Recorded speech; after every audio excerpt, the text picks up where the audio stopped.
Is white supremacy not a global issue?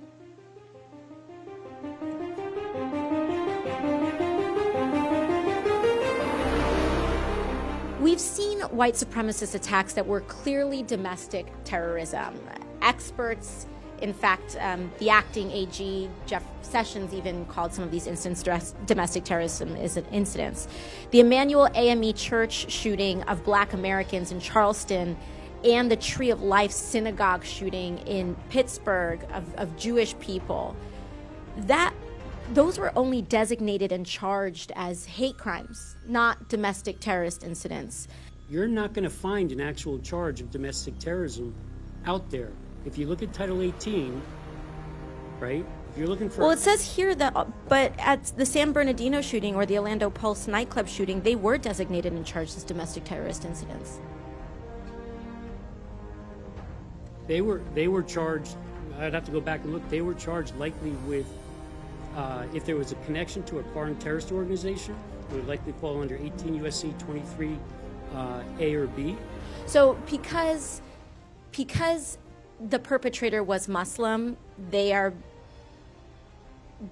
doesn't it seem that because the perpetrator is Muslim, that's not correct. That has nothing that to do, the designation would say it's a foreign organization? That's not correct. That is not correct. Okay.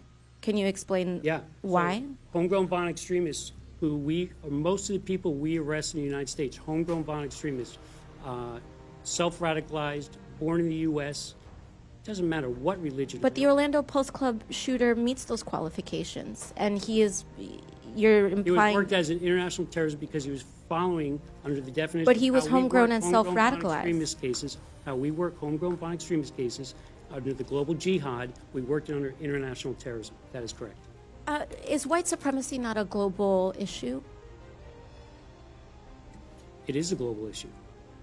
So why are they not charged with foreign Because the United States Congress doesn't have a statute for us for domestic terrorism like we do on a foreign terrorist organization like ISIS, Al-Qaeda, Al-Shabaab.